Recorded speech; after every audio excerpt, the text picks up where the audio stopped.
राजनीति जबरदस्त है।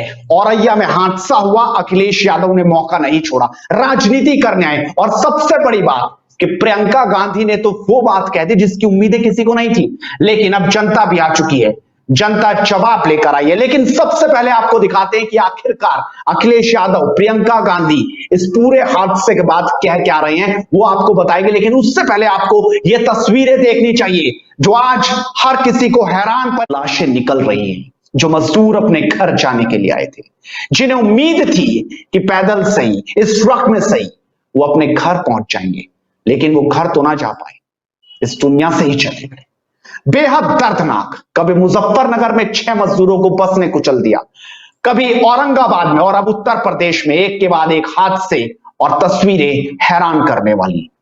लेकिन आखिरकार किस तरीके से अखिलेश यादव सांत्वना के साथ साथ राजनीति का मरहम भी लेकर आ गए, किस तरह से अखिलेश यादव ने इस पर राजनीति शुरू कर दी, वो देखना चाहिए आपको। होकर चलने पर मजबूर व हादसों में अपनी जान गंवा रहे प्रवासी मजदूरों को सम्मान और सुरक्षा के साथ घर पहुंचाने के लिए प्रदेश सरकार को 10,000 सरकारी बसों को तत्काल चलाना चाहिए। क्या गरीब का कोई हक नहीं होता? घर लौट रहे प्रवासी मजदूरों को मारे जाने की खबर दिल दहला देने वाली है। मूलतः ये वो लोग हैं जो घर चलाते थे। इसलिए समाजवादी पार्टी प्रदेश के प्रत्येक मृतक के परिवार को 1 लाख रुपए की मदद पहुंचाएगी। नैतिक जिम्मेदारी लेते हुए निष्ठुर भाजपा सरकार भी प्रति मृतक 10 लाख रुपए की राशि दे। यानी अखिलेश यादव ने 1 रुपया दिया है तो वह अब उम्मीद कर रहे हैं कि भाजपा 10 लाख रुपए दे। आखिरकार आपको मदद करनी है, आप मदद करिए, लेकिन राजनीति के रास्ते नहीं। और ये हम क्यों कह रहे हैं? ये इसलिए कह रहे हैं क्योंकि जिस तरीके से हादसे के बाद भाजपा को कटघरे में डाल रहे हैं अखिलेश यादव, ये सवाल जरूर पूछता है, मजदूरों की मौत पर, मजदूरों की लाशों पर अब राजनीति क्यों? प्रियंका गांधी सामने आई, उन्होंने जो कहा उनकी बात से आप हैरान रह जाएंगे। अगर इससे पहले इसी तरह की बात प्रियंका गांधी करती तो बहुत अच्छी बातें रहती, लेकिन प्रियंका गांधी शायद इंसार कुछ ऐसा ही कर रही थी। आइए दिखाते हैं प्रियंका गांधी ने क्या। आज यूपी सरकार को पत्र लिखकर कांग्रेस की तरफ से 1000 बसें चलाने की अनुमति मांगी। रोज होती दुर्घटनाएं, असहनीय पीड़ा, अमानवीय हालात, हमारे कामगार भाई बहन और उनके बच्चे संकट के दौर से गुजर रहे हैं। मैंने सरकार से पहले भी अपील की है, कृपया बसें चलाकर पैदल चल रहे लोगों को कुछ राहत मिले। तो देखा आपने आखिरकार किस तरीके से प्रियंका गांधी ये बात कर रही है। मौके पर हेडलाइंस इंडिया की टीम गई, तो का जायजा लिया। ये तस्वीरें जो आप देख रहे हैं वहीं से है, लेकिन इस वक्त कैसे वो दिखा रहे हैं कि रोटी पड़ी हुई है, चप्पल वहां पर मौजूद हैं उन मजदूरों की जिन्हें पता नहीं था, उनके सामान वहां पर बिखरे हुए हैं अभी भी। आइए दिखाते हैं। औरैया के नेशनल हाईवे पर खड़े हुए हैं, जहां आज सुबह तकरीबन 3 बजे 2 ट्रकों की भिड़ंत में 25 लोगों की मौत हुई है। दर्दनाक हादसा, ऐसा हादसा कि आंखों से किसी भी व्यक्ति के आंसू नहीं थम रहे थे। आपको बता दें, वो मजदूर जो दिल्ली एनसीआर से ट्रकों के माध्यम से अपने गंतव्य को जा रहे थे, उनके साथ उनके खाने के पैकेट थे। आप देख सकते हैं उनका खाना कैसा बिखरा पड़ा है रास्ते पे। 25 लोगों की मौत, इतना बड़ा हादसा कि लोगों का दिल दहल गया। आपको ये भी बताना चाहूँगा, अपने कैमरामैन से कहूँगा पीछे दिखाना चाहें, जिन चूने की बोरियां पड़ी हुई हैं, इस बोरियों में दब के उन लोगों की मृत्यु हुई थी। ये सभी लोग एक ट्रक पे सवार थे, जो कि ट्रक सड़क के किनारे खड़ा था। पीछे से आ रही एक अनियंत्रित डीसीएम ने उसमें टक्कर मारी। टक्कर इतनी भयानक थी कि गाड़ी के परखच्चे उड़ गए, गाड़ी रोड से नीचे खाई में जा गिरी, जिसमें दबने से 25 लोगों की दर्दनाक मौत हुई है। उन मजदूरों की आपको कैमरामैन से कहेंगे दिखाना चाहेंगे, उनकी चप्पलें किस तरीके से रोड पे बिखरी पड़ी हुई हैं। ऐसा हादसा कि इससे पूरा प्रदेश दहल गया है।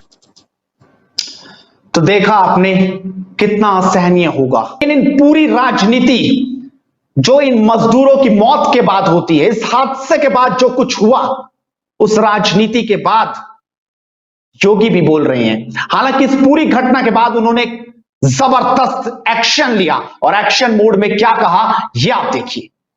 ट्रकों व गैर यात्री वाहनों से श्रमिकों को ढोने वाले वाहन स्वामियों व चालकों के खिलाफ मुकदमा पंजीकृत कर ऐसे वाहनों को तत्काल सीज किया जाए।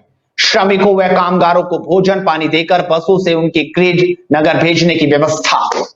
यानी मुख्यमंत्री योगी आदित्यनाथ ये लगातार कह रहे हैं कि अब जो इस तरीके से मजदूरों को बिठा कर लाएगा उनके वाहन तो, और उत्तर प्रदेश में ऐसी कार्रवाई लगातार देखने को भी मिली। लेकिन राजनीति सिर्फ उत्तर प्रदेश में होती तो बात चलती, लेकिन राजनीति पहुंच गई बिहार में। तेजस्वी यादव ने जो कहा वो देखिए। आज सुबह औरैया से जो दर्दनाक खबर आई है, जिसमें कि श्रमिक लगभग जो मजदूर भाई थे लगभग 25 की संख्या में, जिनके हादसे में वो जो है खड़ी हैं, और भारतीय रेलवे की क्षमता एक दिन में 2 करोड़ लोगों को, एक दिन में 2 करोड़ लोगों को जो है लाने की है।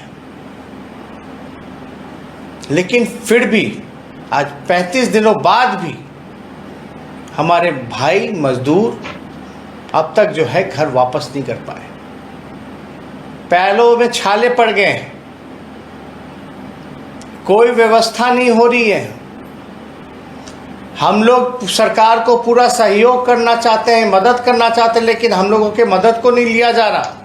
तो आपने देखा, अगर राजनीति सिर्फ उत्तर प्रदेश में रहती था, लेकिन ये तो बिहार तक पहुंच गई। हालांकि बिहार के मजदूर थे, और ये कहा जा सकता है तस्वीरें लगातार हम आपको दिखा रहे हैं, क्योंकि तस्वीरें बहुत ज्यादा हैरान करने वाली हैं।